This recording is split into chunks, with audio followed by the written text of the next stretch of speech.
Peg మీద peg రాష్ట్రంలో భారీగా పెరిగిన మద్యం అమ్మకాలు. ఆంధ్రప్రదేశ్లో మద్యం అమ్మకాలు బాగా పెరిగినాయంట. పెగ్గు మీద పెగ్గు. లిక్కర్ 24%, బీరు ఏకంగా 129%. మొదటి క్వార్టర్లోనే 7,890 కోట్ల రూపాయలు అదనపు విక్రయాలతో అధిక ఆదాయం. నెలకు సగటున 2,300 కోట్లు రాబడి. టాప్లో తిరుపతి, చివరన అల్లూరి. పశ్చిమలో reverse trend. జిల్లాలో పెరిగిన నకిలీ మద్యం విక్రయాలు. రాష్ట్రంలో మద్యం అమ్మకాలు భారీగా పెరిగాయని మద్యం ప్రియులు పెగ్గు మీద పెగ్గు కొడుతూ రాష్ట్ర ఆదాయాన్ని పెంచారు. గతంలో ఎప్పుడూ లేని విధంగా బీరు అమ్మకాలు ఏకంగా 129% పెరగడం విశేషం. లిక్కర్ విక్రయాలు దాదాపు 24% పెరిగాయి. గత వైసీపీ ప్రభుత్వంలో నాసిరకం బ్రాండ్లు తాగలేక మద్యం, నాసిరకము బ్రాండ్లు కాదు, గతంలో వైసీపీ అంటే అధికారంలో ఉన్నప్పుడు ప్రభుత్వమే అధికారంగా అమ్మింది కదా, సిట్టింగులు లేవు. అక్కడ వైన్స్లో మందు తీసుకున్న వాళ్ళు ఎక్కడ తాగాలో తెలియదు, బయట సిట్టింగ్ లేవు. అసలు వైన్ షాపులు ఉన్నాయా లేదా అనే విధంగా ఉండే వైసీపీ ప్రభుత్వం ఉన్నప్పుడు. అంటే వైన్ షాపులు కూడా చాలా రద్దీ లేకుండా. ఇంకో విషయం ఏంటంటే వైన్ షాప్లో అసలు చాలా వరకు గిరాకీ అంటారు కదా, సేల్స్ లేవు. చాలా వరకు రేట్లు బాగా పెంచినారని చెప్పేసి విన్నాం. అప్పుడు చాలామంది ఆంధ్ర ప్రాంతానికి చెందిన వాళ్ళు బార్డర్, ఈ ఖమ్మం బార్డర్కి వచ్చి ఆడ మద్యం కొనుక్కొని పోయేదంట.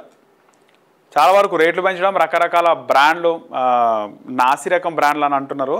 ఆ బ్రాండ్లు స్పెషల్ స్టేటస్ అనే బ్రాండ్ ఒకటి, బూమ్ బూమ్ బీర్ అనేది. ఆ మధ్యలో రాకేష్ మాస్టర్ ఆయన బీర్లు తాగి చియర్స్ అనొద్దు, బూమ్ బూమ్ అనాలి. బూమ్ బూమ్ అనే వీడియో బాగా వైరల్ అయింది. ఆ బూమ్ బూమ్ బీర్లు తాగే రాకేష్ మాస్టర్ చనిపోయాడు అని చెప్పి కూడా విన్నాం. సో నాసిరకం మద్యం ఉందా అంటే ఖచ్చితంగా ఉంది. రేట్లు ఎక్కువ ఉన్నాయి, మందు నాసిరకంగా ఉంది అని చెప్పేసి గతంలో చాలామంది మాట్లాడడం జరిగింది.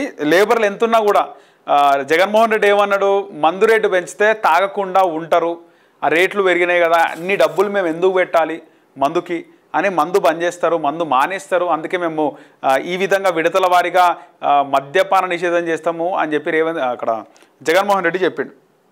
కానీ ఏమైంది, ఆ రేట్లు ఎంత పెంచినా కూడా వాళ్ళు మందు కొనుక్కొని తాగినారు లేబర్లు. కోవిడ్ టైంలో చూసినాం, 700 బాటిల్ 4,000 కమ్మినా కూడా కొన్నారు, 5,000 కమ్మినా కొన్నారు. 700 బాటిల్ 7,000 కమ్మినా కొన్నారు బ్లాక్లో. అంటే మందు తాగే వాళ్ళ ఆ రేట్ ఎంతనా ఉండని కొనే తీరుతారు, తిట్టుకుంటైనా కొంటారు. సేమ్ జగన్మోహన్ రెడ్డి ముఖ్యమంత్రిగా ఉన్నప్పుడు మద్యం బాగాలేదు, రేట్లు పెంచినా కూడా కొని తాగినారు, మద్యం బాగాలేదని తిట్టుకున్నారు. రీసెంట్గా టీడీపీ గవర్నమెంట్, కూటమి గవర్నమెంట్ వచ్చినాక అన్నీ చేంజ్ అయినాయి. కొన్ని వీడియోలు కూడా బాగా వైరల్ అయినాయి. మాకు రేటు తగ్గింది, మందు కూడా బాగుంది, మందు టేస్ట్ బాగుంది అని వాళ్ళు హ్యాపీగా తాగుతారు. అది బాగా వైరల్ అయింది ఆ వీడియో. బాగుంది మాకు అని. లేబర్లు వాళ్ళు ఖచ్చితంగా తాగుతారు కదా, పొద్దుంతా బాగా కష్టపడతారు, రాత్రి తాగుతారు. సో వాళ్ళకు మాకు డబ్బులు కూడా తక్కువ తీసుకుంటున్నారు. అసలు వాళ్ళ ఆనందమే వేరుండే. అంటే 300 పెట్టిన వాళ్ళు 200కి మందు వస్తుంది, 200 పెట్టిన వాళ్ళకి 150కి మందు వస్తుంది. అంటే డబ్బులు తక్కువైనా మందు కూడా బాగుంది, 5 సంవత్సరాల తర్వాత మేము తాగుతున్నాం అనే వీడియోలు ఇన్స్టాలో బాగా వైరల్ అయినాయి, సోషల్ మీడియాలో. సో ఇప్పుడు ఏకంగా లిక్కర్ మీద 24% అంట. ఎక్కువ లాభమా లేకపోతే సేల్స్ ప్లస్ లాభం.